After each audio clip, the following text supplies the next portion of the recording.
Good afternoon, everyone, and welcome, welcome, welcome. We are so pleased that you have joined us here this afternoon for Barnes and Noble Midday Mystery. And what a wonderful guest we have today. I'm your host, Hank Phillippi Ryan, the USA Today bestselling author of 16 novels of suspense. My current book is One Wrong Word, so casually displayed on the door behind me. And my new book coming up in September is All This Could Be Yours. But more on that when the time comes. Today, we are here to celebrate the incomparable, wonderful Jeneva Rose. Jeneva, welcome, welcome, welcome.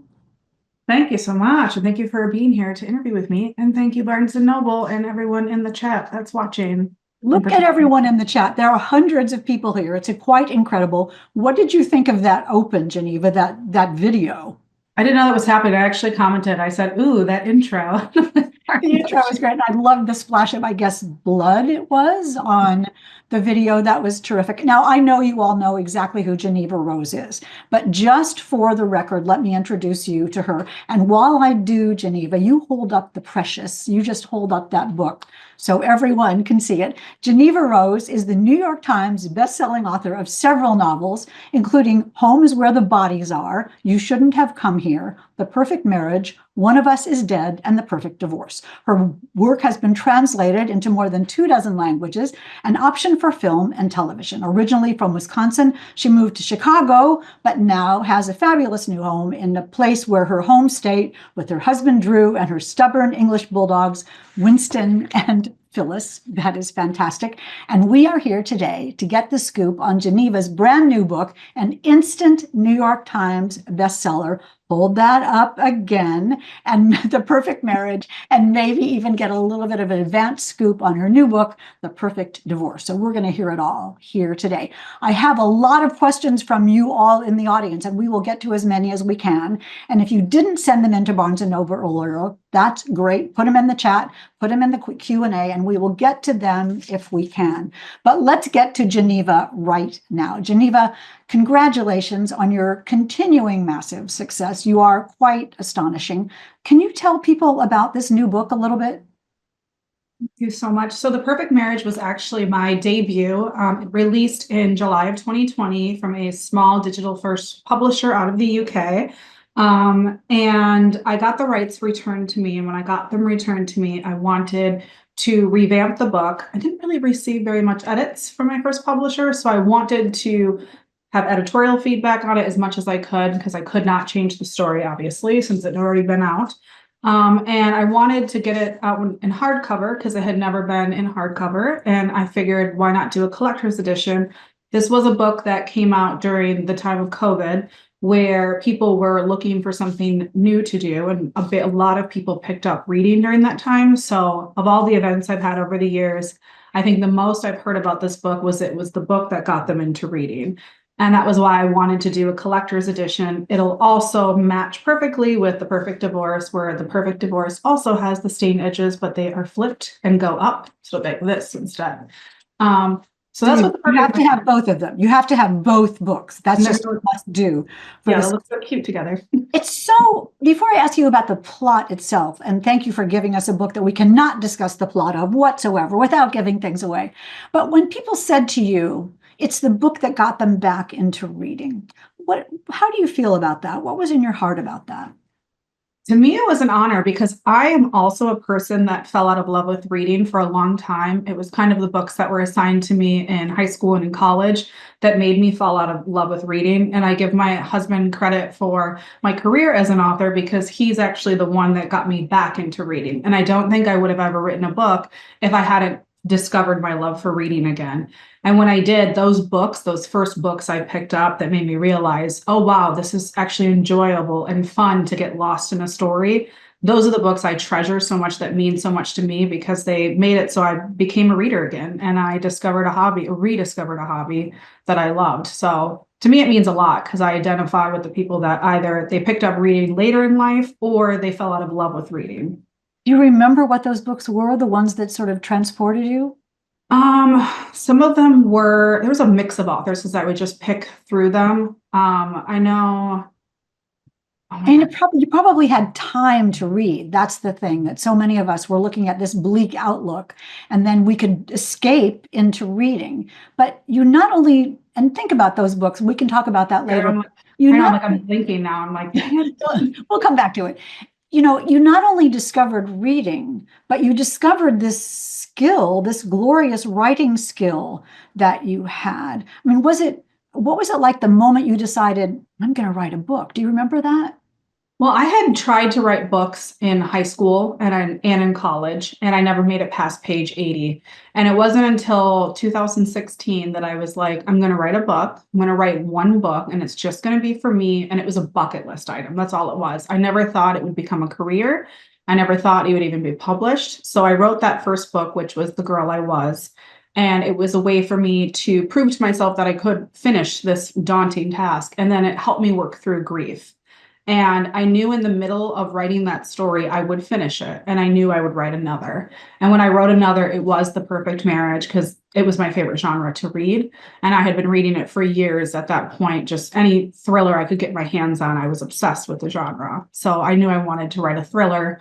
And that's what led to The Perfect Marriage. It's so exciting to hear this process. And The Perfect Marriage is such a page turner. It is absolutely irresistible. And I wonder how many of you in the audience have read it. I'd love to know. Can you tell us just, I know you're not going to spoil it, obviously, but just a little bit about what the plot is. Yeah, so the plot is about a top criminal defense attorney, Sarah Morgan, who faces her most challenging case when she vows to defend her husband, a man accused of murdering his mistress. I mean, that's such a classic plot.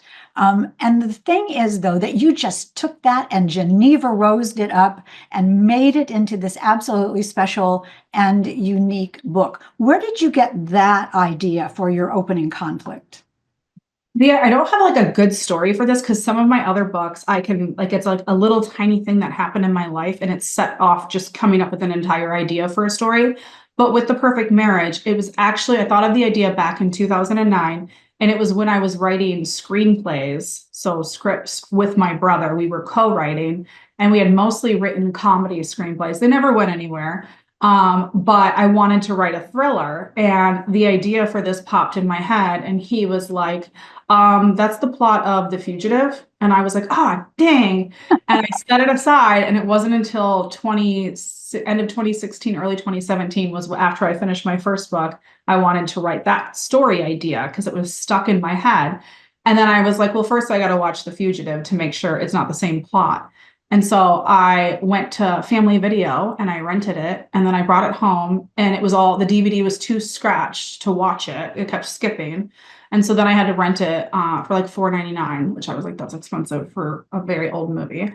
And then I watched it and I finished it and I was like, this is nothing like my idea. And I called my brother up and I was like, I could have written this so much or started writing this so much earlier. But now to this day, he takes credit for my career because he's like, if you would have written it earlier, it might not have been as good. Your skills as a writer definitely improved. So I think it was the right time for you to write it. That's a fantastic story. I absolutely love that. I would have loved to have been with you watching the movie saying, it's not like this at all. I mean, I was just like, what is this? that's hilarious. And it is not like this at all. Reading your books is such an almost interactive experience because I am constantly thinking, oh, I wonder if it's this person. I wonder if it's this person. I am with you in the book and with your characters in the book. And I am also trying to figure out what happened before you tell me. And I never can. Do you think about that when you're writing that your readers are smart and they're trying to figure out the story before you tell them that and how you stay so many steps ahead of them? Oh, definitely. I write what I want to read. And what I like to read are multiple points of view, short chapters that leave you wanting to get back to that point of view. And so then I'm the type of person, if I get to a chapter that's like 30 pages, I was like, oh gosh, now I got to set aside a big chunk of time to finish this. But really, I'll blast through like 20 chapters that are 3, 4, 5 pages each. So when I write, I also think about I'm a person that tries to guess endings. And like if my husband and I are watching a thriller, he hates it. He's like, why do you do that? I'm like, don't most people? And he's like, I don't. And I was like, what are you thinking while you're watching this? He's like, I'm not. I'm just enjoying it. We So I should, we should invite our husbands to watch TV together because I'm always saying, like, it's the sister. She's pregnant. They're going to drown. And Jonathan says, can't you just watch it? can't you just enjoy it? No, I have to figure it out. But you're so good at it, Geneva. What do you go through possibilities as you're writing to see what might be the trickiest, twistiest, most believable but surprising thing you can do? What I usually do is I have a certain, like, basically different degrees of suspects where I'm like, this is the one that's the most obvious, that everyone will know it's not this person because it's so obvious. Then I typically will throw something in that I'm like, this is what my smart, like very like, well, not, I wouldn't say smart readers, readers that read like me, where I'm trying to be like, it's probably this. This is those readers that they're going to think that. And then I try to have maybe one more in there. And then the last one is the thing that who actually did it. And so I kind of segment by my readers of who would guess which based on, you know, kind of like my husband who doesn't guess, all the way to me who's trying to guess. And you have that segment of readers in between that are all going to be picking out different things, little clues.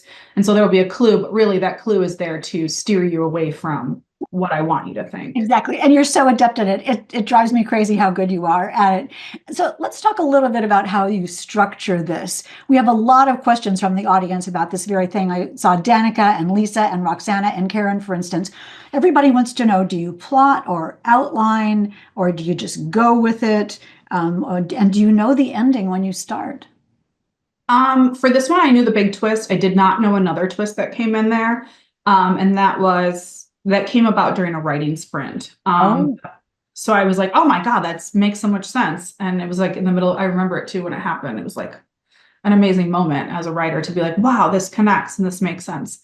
But I do some plotting. I try to plot, I will either plot the entire story, but it's bare bones and maybe just 7 or 8 major plot points, or I will plot half the story. And it allows me to have room for the story to breathe and the characters to breathe and for it to change if it does change. So a lot of times I say, like, I know my twist, but I have changed my twist or I've added different twists in there. So I think The Perfect Marriage is one of the few ones, I guess The Perfect Divorce too, that I knew the twist I knew the twist before I started writing it. But my other books, they kind of either changed or they morphed into something else. I mean, it's so much fun. Sue Grafton used to call it the magic, that something happens in a writer's brain when you're on the right track and your characters are fully formed and they kind of make decisions for themselves. Not that it's easy for the writer, but that moment that you described, that moment when you think, wow, I don't even remember thinking about this, but it happened. How do you feel when you get those epiphanies? Um, I exactly how you described it. It's like magic, and you're like, it feels like the story takes on, a journey of its own, and it feels like things are clicking because it's moving and it's twisting, and maybe not the way you intended it. So the groundwork is being laid out for it to completely develop more so than you intended. So for me, it's like magic, and you're like, yes, it's working, versus like when it's not, and you're like, oh my God, what is going on with this story? Oh, you're like, whose idea was this anyway? This is terrible. Just That you're scratch it. clawing your way through. But there's more to it. Your pacing is so astonishing. And Shara Anderson agrees with me in the audience. How do you, I don't know how to put this. How do you decide when to race forward or when to pause and sort of tantalize your audience with a quiet or a sexier scene? I think my pacing also comes from what I like and what I enjoy. And if I'm getting bored writing it or when I'm editing it and I'm bored, I know it's not moving fast enough. Or if I'm reading it and I want more, I know I need to slow it down a little and maybe build something, maybe more characterization, more atmosphere, something in there, more emotion. So it's kind of like I really put myself as the reader for my books is like, would I enjoy this? Am I enjoying this? Am I having fun? And it's the same type of thing I would ask like a beta reader. Are there any parts that you were bored? Are there any parts that you need more explanation or you wanted more out of the story? I ask myself those same questions when I'm writing it or when I'm going back through to edit it or whatever draft I'm on.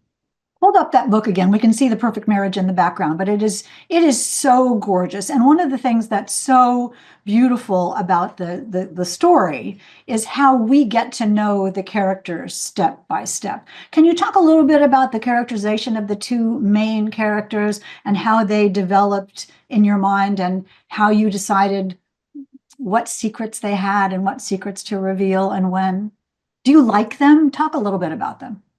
I think I like them both and then I don't like them both, but I think it's because so you have Adam Morgan and he is a novelist who had critical acclaim. He had like this little burst in his career and then it kind of faded.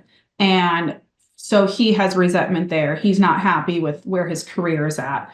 And then you have his wife, Sarah Morgan, who is a defense attorney. She's at the top of her career. She's a partner at a law firm. So where his kind of dwindled, hers took off.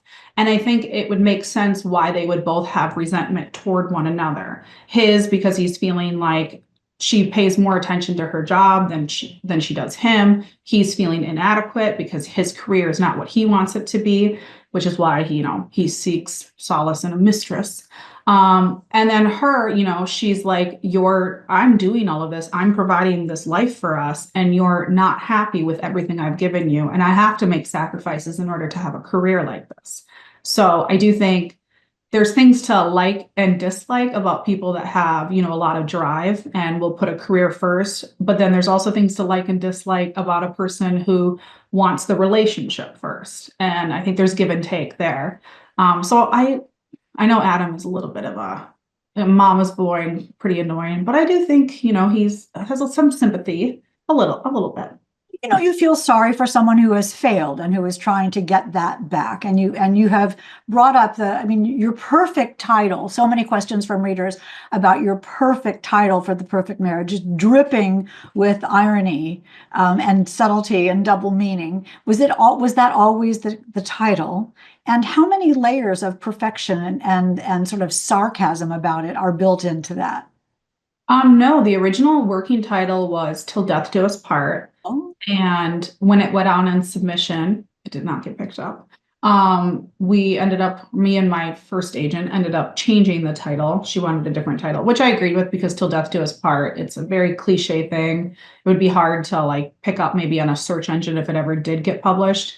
And I racked my brain with like 15 different titles. I think I still have the list in my notes app of all the different titles I had. And finally, I was so frustrated, and I was like, just call it The Perfect Marriage and cross out the word perfect. And that's what it came out. And it stuck, and that's what it was. And I was like, all right, that's what it is. Because it's so not perfect. And there are also several marriages that are discussed in the book, all of which have their different levels of perfection or not perfection. So it's definitely a multi-layered title, along with the entire book. Your books are fun to read. They're page turners. They're irresistible. You cannot put them down. But underneath that seamless storytelling is a really sophisticated writer. And you are so good at this, and I think the audience who is just applauding in the chat here, can see that you are so careful and so thoughtful with your books. How long do you take in editing and tweaking and fixing and changing and polishing? Well, thank you. Some people would not describe my writing like that, so I appreciate it. How long do I take? So my first drafts I do write very quickly, and it's because I try to write them as quickly as possible, and I usually have all of the information I need for the story. I've done character sketches, setting sketches, I've done my research, and I have somewhat of an outline, and I like to write that first draft quickly so everything is fresh in my head. I'm not going to make mistakes of, plot holes or things that don't match up timeline wise because I call myself a binge writer in that sense. And I get obsessed with the story before it's on the page. And then when I go back through edits, I'm more of an underwriter on my first draft. So that I kind of consider it like building a house almost, where I'm putting up all the forms and now I've got to fill it in and install the insulation and the drywall and the paint and whatever else. And then I beef up the story. And that's where I really try to take care of it in the second draft of making sure it sounds good, it reads well, and everything makes sense from, the plot itself to the characters and their actions. Does it make sense for each character, how they speak? Does it match that character? And then it really gets refined in my third draft. And then it goes to my agent or publisher if I can squeeze those three in. Otherwise, they might get just second draft and then they get it. And then we go through the whole editorial process. But you can see that in your editing, and the audience is revealed in your editing, that this is where the story emerges. This is where the theme and the characters and the setting and the twists of the story really are polished. How do you know when you're done? Um, I think every writer has things that come natural to them. Some writers are very great at description, others are great at dialogue. I think one thing that was the most natural for me was always my pacing.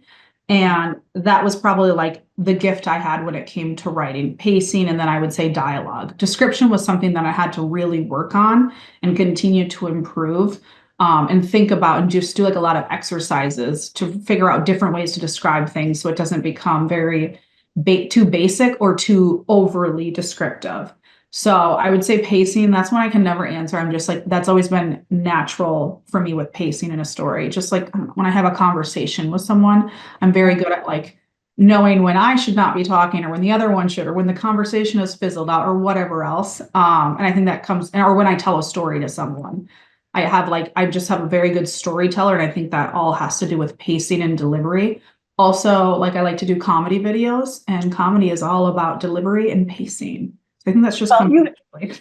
and now I'm interrupting you because you're so on the money about this because you are I don't know if there's such a thing as a natural storyteller, and there is no such thing as an easy book to write. They're incredibly difficult, and I know that you feel that it is difficult as well.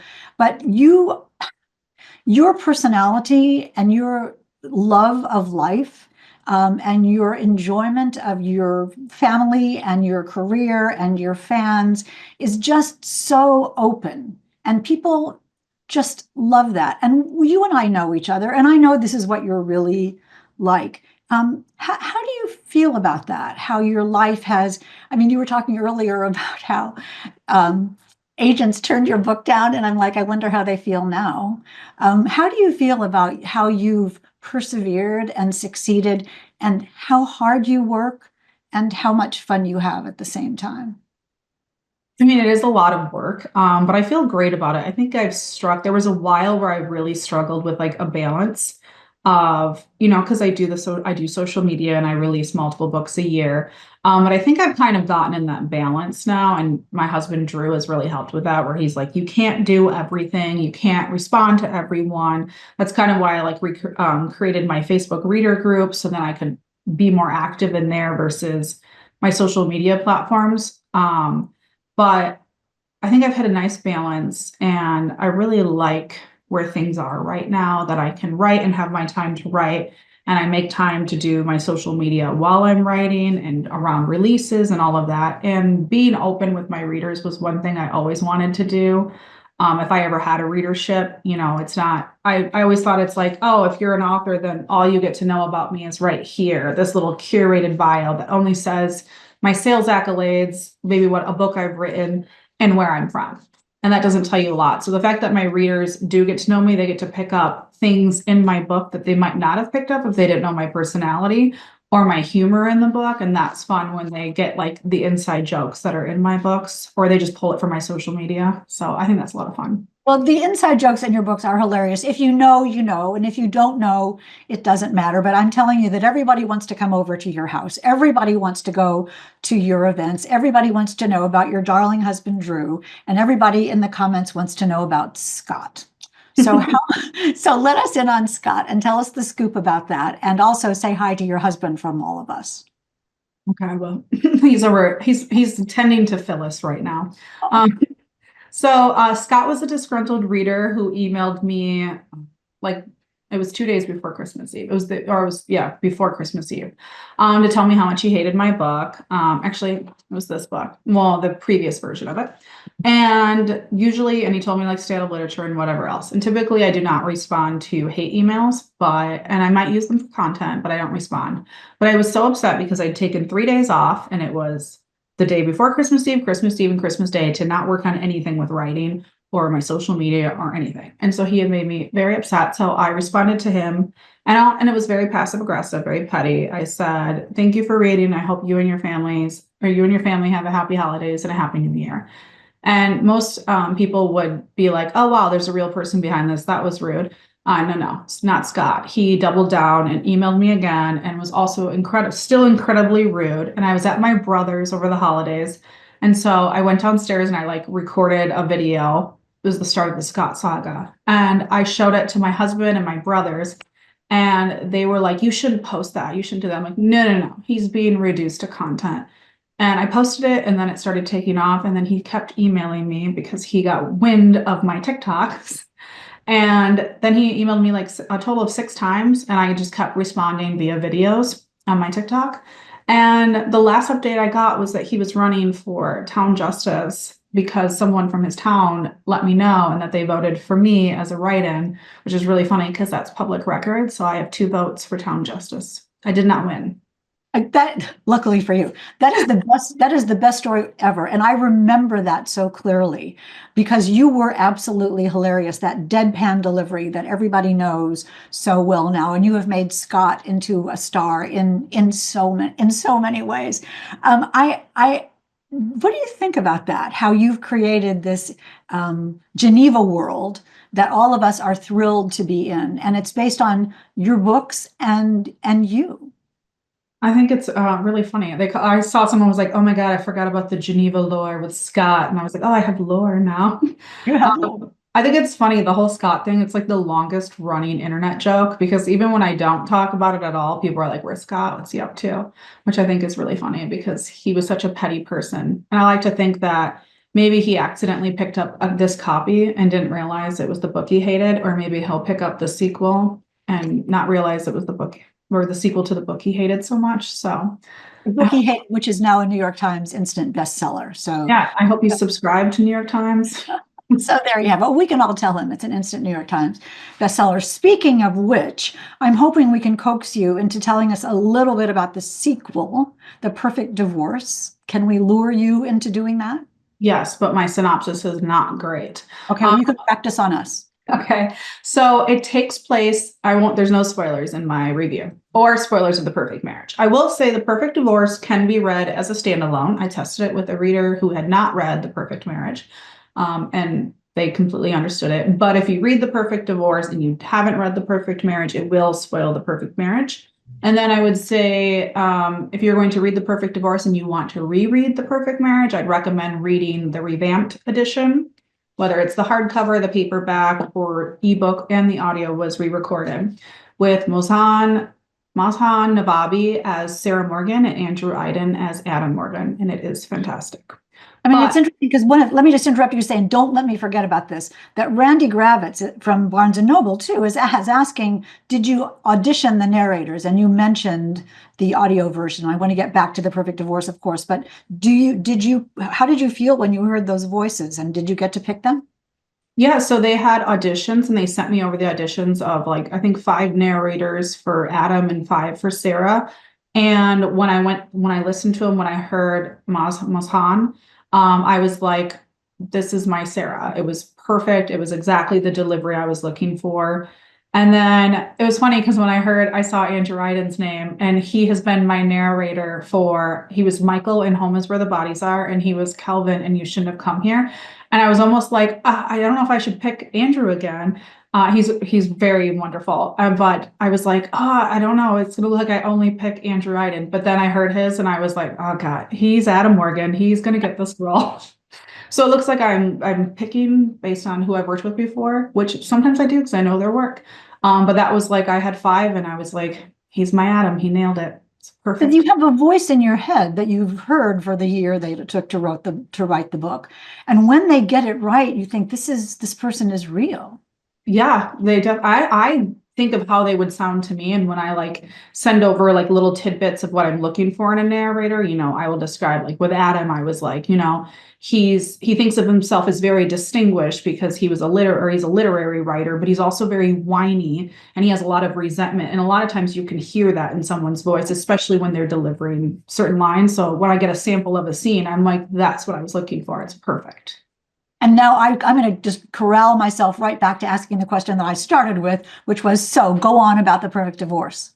Oh, yes. The Perfect Divorce, it takes place 1 year after The Perfect Marriage. And there is a new marriage, obviously, and there has been an affair. and they are going through a divorce. However, in the midst of this divorce, old case, the case in this one, Kelly Summers' murder, has been reopened due to new DNA evidence. And also, the person that the husband had an affair with in the perfect divorce or had a one night stand with has gone missing. And now it's this cat and mouse game between the wife and the husband trying to figure out if they should work together and try to resolve these issues or and achieve the perfect divorce, which the perfect divorce means they just get divorced and no one dies, or is it just going to be every person for themselves and it's not going to be so perfect. So that's kind of the gist of it. I'm trying not to spoil That was it. that was brilliantly done without spoiling anything. I have to say, I watched you tiptoe through that story, and that is great. And it made me realize things that I don't think I realized in the perfect marriage that are just the perfect way into the perfect divorce. So you're such a genius. Did you plan that there would be a sequel? A sequel? I always had an idea for how a sequel would continue, but I did not want to write it until I knew I had like those jaw-dropping twists. And I felt I was so kind of paralyzed when I was writing The Perfect Divorce, where literally I had to go sequester myself in a hotel and just be there by myself for 5 days to figure out how to keep going because I just stopped and I couldn't write it. And I realized I was in my own head because there was so much pressure for this book to be just as good as The Perfect Marriage because there's the whole sequel curse. You know, the sequel is never as good as the Yes, original. exactly. And Yes. so I would not write it until I had these twists that I knew that would be just jaw dropping. But even then, I had to get out of my own head in order to actually write it. And there have been some people that have read The Perfect Divorce. There's been some early arcs from giveaways that went out. And I've heard from some readers that they're like, this is better than The Perfect Marriage. And I was like, you're not just saying that, are you? I mean, I have improved as a writer since I wrote The Perfect Marriage. So I'd hope, but like the actual story, they're like, this could stand on its own. I I was mean, it is interesting though, because you do, I mean, you're such a professional writer that we do raise the bar on ourselves every time. Don't you want to make it cooler and better and more twisty and more surprising and more unique? yes, I did. And I was like, and I think readers are just getting smarter with these books because there's so many of them and there's every twist has been done and they're so good at picking out clues that it just becomes more and more challenging with each book. So it was harder to write because of that, because it's been 7 years since I've written the first book and the thriller landscape has changed since then. Well, you've been a leader in that change of the landscape, and that has been spectacular. I don't do it right now, you all, but where, after this is over, after our show is over today, where can people pre-order The Perfect Divorce right now? They can. It's actually so Barnes and Noble has signed exclusive editions, exclusive edition, and then the standard edition. On Barnes and Noble, it doesn't say it yet, but the exclusive edition and the signed exclusive comes with an author letter. And then it will have gorgeous, these are end papers. It'll have gorgeous end papers, not these end papers, but really pretty ones. But the Perfect Divorce, the standard edition, and the exclusive edition has the blood stain. It just goes the opposite way. So Must have the set. Don't go right now, you all, but when this is over, in about half an hour, go click, click, click, and make sure you can get one of those special limited editions. Taking some questions from the audience now. Melissa Williams wants to know, has a great question. What does your daily writing life look like? When I'm drafting a book, I try to do 2,000 words a day, Monday through Friday, just so I can keep it as normal as possible with like friends and family with if they have Monday through Friday jobs. That way I can enjoy the weekends. Sometimes it doesn't happen if I procrastinate and then I have to work on the weekends or and not even procrastinate if I just can't start or write every day and get those 2,000 words in. But that's what I try to do when I'm writing. When I'm not drafting, or I'm editing as much as I can each day, just because I like edits to stay fresh in my mind. Right now, I have been just spending my days signing tip-in sheets, so many of them. So my couple of days this week, because these are due at the end of the month, I have been watching true crime documentaries because I can listen and not really have to watch the TV, and then signing these. I signed like 5,000 or 4,000 yesterday. I think I have like 6,000 left to go.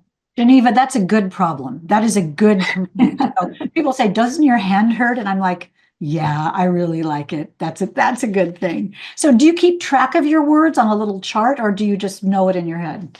I actually usually I have it's not near me right now because I haven't started on my next book yet, which is very late for me, but it's because I had the perfect marriage and so I had to do edits on that and that pushed everything and then I had to do the launch events and then I moved and then now I have the tip-in sheet. So otherwise when I do, I actually just write it down in like a little pad of paper. I like to see it next to my desk. So I do it like once I stop writing, I'll just write down my word count so I can keep track of like, oh, I wrote for an hour and I wrote 600 words. And then I I was like going to to, ask that, and people in the audience are asking that in the chat too. So, how long does that 2,000 words take, and how do you get focused and get back into your book? some days I can write the 2000 words in like 2.5 hours. And if it's coming easy and I'm like on a scene that I want, I'll write more than 2000. I used to write like 5,000 words a day, but that was like when I was writing nights and weekends and I had the full-time job. So I had to cram it like on weekends. Otherwise, some days, if the 2000 words are not coming to me, it might take 8 hours to get those 2000 words in. But I use this too to do like writing sprints. So I can do I do like, too. I have a little Apple timer that I turn on my Apple to 34 minutes, and I can't do anything until that for that 34 minutes I have to write.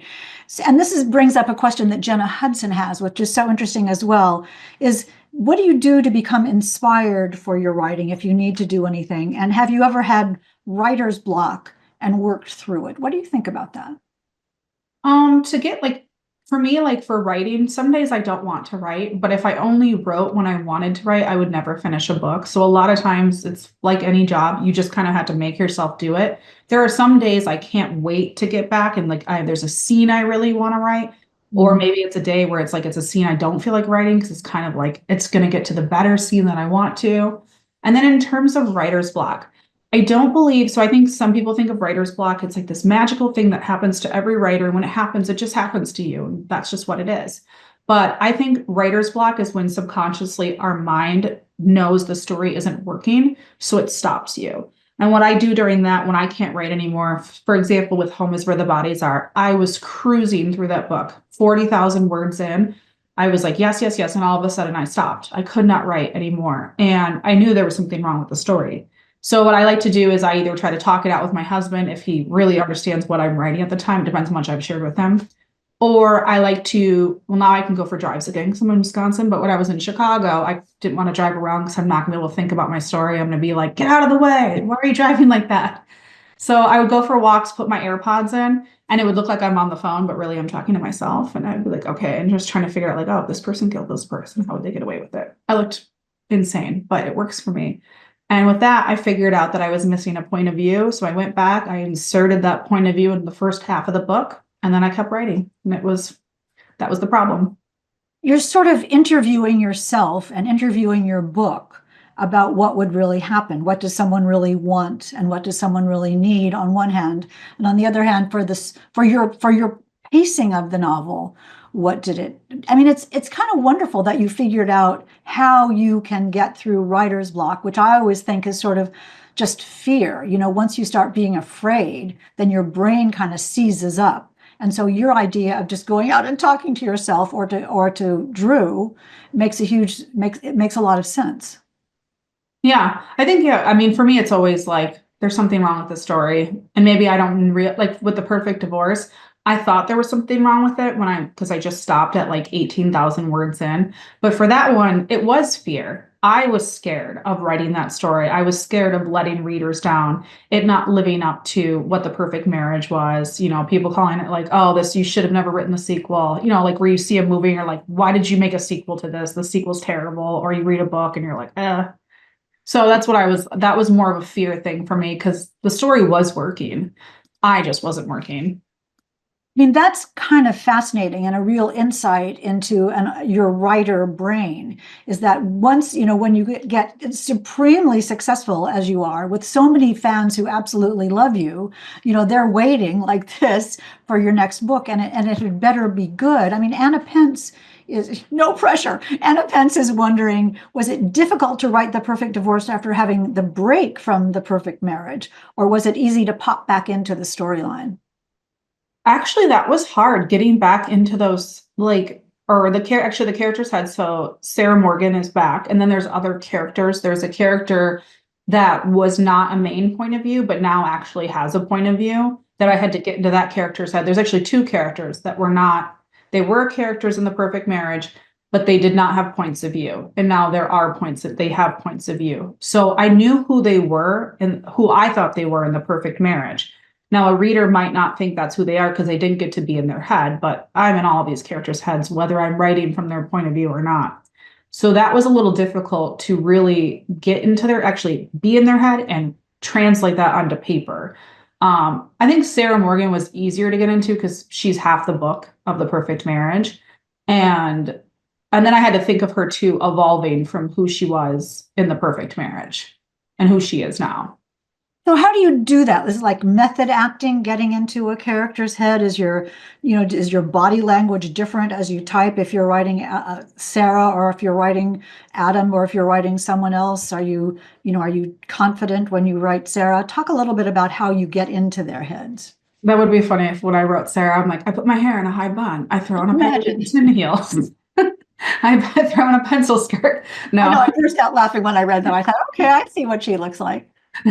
no, for I don't with I think because before I write a scene, I'm thinking about the book so much that I'm thinking about I'm it's in my head like I'm acting as though I'm that character when I'm thinking about it and kind of acting out dialogue or what they would say. So when I do sit down to write it, I've thought about this scene so much.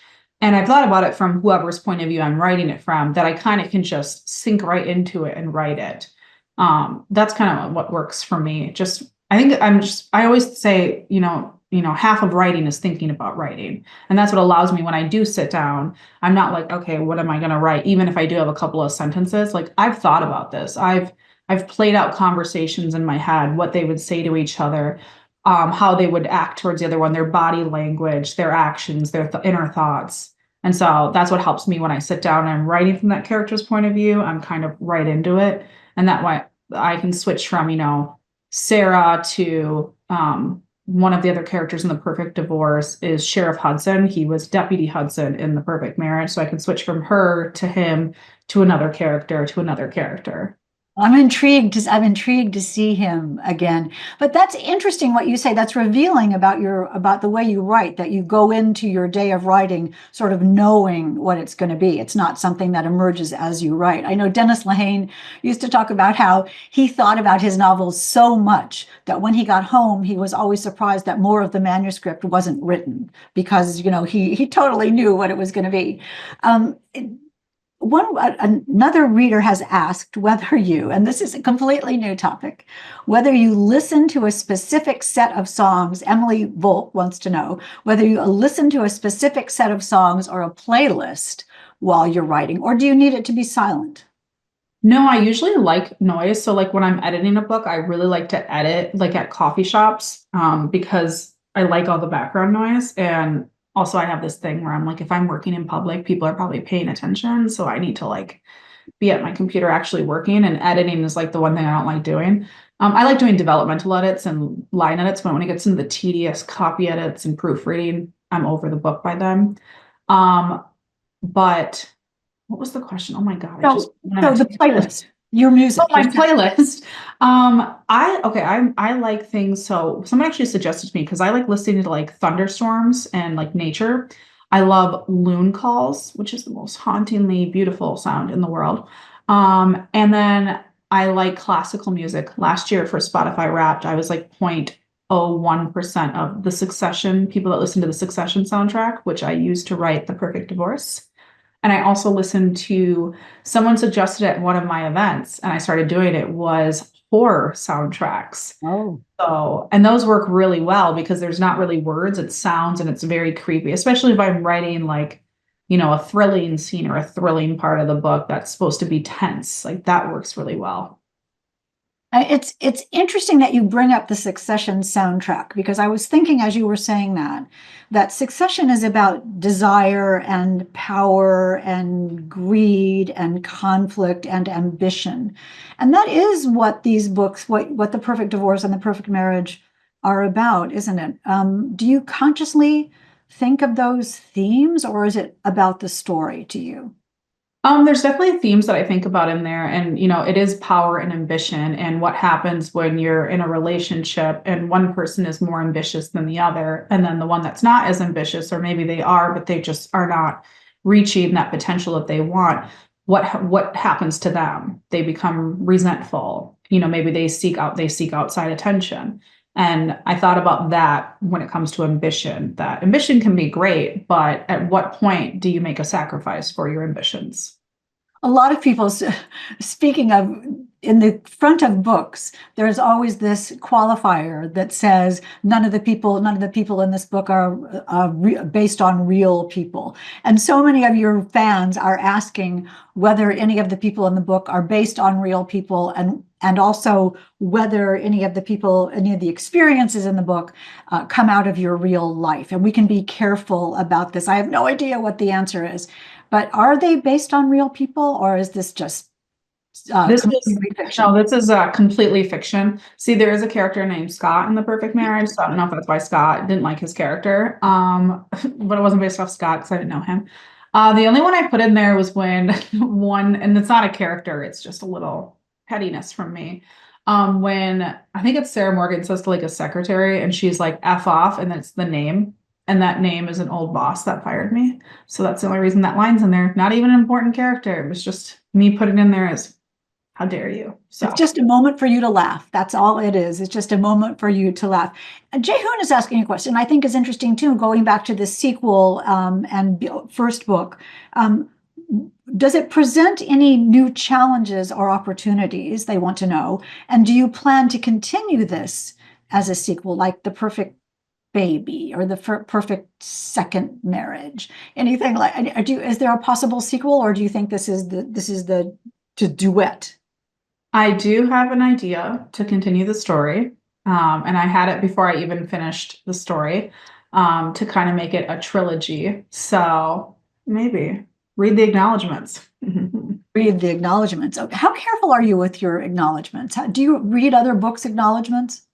I love reading other people. I like to read other people's acknowledgments from the sense of being an author, and I'm like, who are they thinking? Who? But I like to write my acknowledgments so they're really entertaining.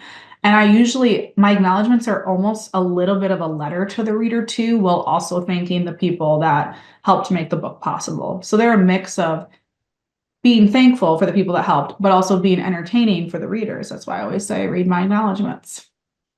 I do too. And I think one of the things when I wrote my first book, and then I realized I got to write acknowledgments, and I realized all the books that I'd read, as an adult and growing up, and I would read those authors' acknowledgments and think, someday I'll get to do that. Maybe someday. Wouldn't it be great to get to do that? Isn't it kind of extremely inspirational to be able to write those words? It is, but I actually find writing the acknowledgments, not like the entertaining part I do, but the actual like thanking people is really nerve-wracking because I'm always so scared I'm gonna forget someone. And so and then sometimes it's so many people and so many names that like I just have to do like by teams if it is like, there's a huge team at a publisher. But my biggest fear is forgetting someone, which I did. My brother was an early reader for one of my books. And he was like, why isn't my name in the acknowledgments? And I was like, were you an early reader? And he's like, yes. And I'm like, did you say good things to me? Or were you just giving me all criticism? He's like, I was criticizing you. I didn't have anything good to say. I'm like, then it must have been my subconscious forgetting you. And was he the same brother that told you your book was like The Fugitive? Yep. Yes. I think there could be The Perfect Brother. That's maybe be book four in this. I wonder about you, the way we're wrapping up now. So I'm just going to check and see if there's, this is a great question that I've never seen before from Rebecca. How do you continuously improve your vocabulary so you are not consistently using the same words in your book? Have you thought about that? I do try to because I'm like, I think what helps me do that though is literally just reading widely And when I read, I learn so much. I try to read for pleasure as much as possible when I am reading, whether I'm reading a book to blurb it or I'm just reading a book for actual pleasure. But so much of it, I'm like sitting there, I'm like, ooh, that was a clever way to introduce a character or introduce a tidbit of like background story, or that was a great sentence structure, or how I'm always picking out little things I like. But I also just think naturally reading also improves your vocabulary. So I do try to make it so I'm not, a big thing is like when I'm going through on that copy editing is word repetition, making sure the same words aren't being used over and over. And then also just book to book, trying to make sure that I'm not always using like the same descriptions to describe something or the same whatever it may be. So I do try to. Yes, So because you give 100% of what you have to every book every time. But you have to hope that the 100% is more every time because of how much you've learned. I mean, I found that reading as an author has really changed how I read for pleasure. That I'm always thinking, ooh, that's really good. I never would have thought of that, or I wouldn't have done it that way. But it doesn't really harm the fun of reading. Do you still have fun when you open a great book and you just fall into that world? oh yeah, I definitely always have fun. It's just like, yeah, it's like learning while you're reading. Whereas before, maybe before I was writing, I would just read and get lost in the story. But I'm still getting lost in the story. I'm just picking up things I like in it, where I'm like, oh, that's clever. I like that. Well, that is what everybody is saying about The Perfect Marriage. Ooh, that's clever. I like that. They are getting lost in The Perfect Marriage. Hold that beautiful thing up one more time. Let's see its gorgeous edges and its gorgeous end paper and the glossiness and the embossed. And it is Not absolutely, blur. That's you. look at, oh, Hank that's didn't even know she was blurbing this book. I just well, took I it. said I just couldn't wait to find out what happened next. I could not put it down. And it is my absolute joy to be in this proximity to you on your book. Thank you, thank you, thank you. It is quite amazing. Hold it up one more time. And congratulations on making the New York Times bestseller list instantly. Can you just quickly tell us in the no time we have left, what was it like when you heard that? It was amazing because it never qualified to hit New York Times before because it was published with a digital first UK publisher. I had the sales to hit it, but it was never going to. So it was cool to be like, it actually got that accolade. And it felt like it had come full circle because this is my firstborn. So it felt amazing. 4 years later to have it hit New York Times was an incredible feeling. And it was like all the work I put into it over the past 4.5 years finally paid off.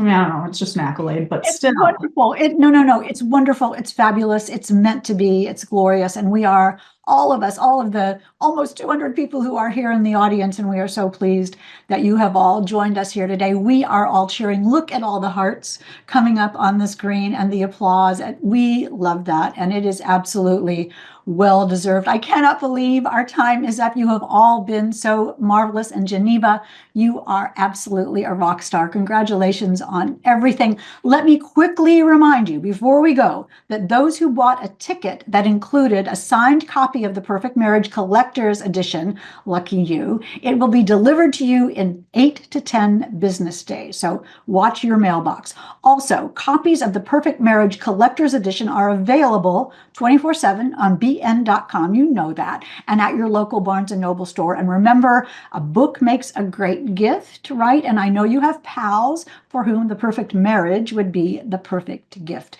And if you have the older version of The Perfect Marriage, you might as well get the gorgeous new version as well. So you have the complete Jeneva Rose collection. Jeneva, congratulations on everything. It is such a treat to talk with you.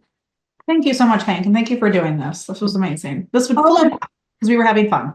it did flow by. Thank you so much. And thank you, Barnes & Noble. Thanks to all of you who joined us here today. Your questions and your comments have been fabulous. Jeneva, I hope you got to see all those accolades. Thank you, thank you, thank you for joining us today. And watch for more wonderful midday mysteries coming your way. And we will see you next time. Love you.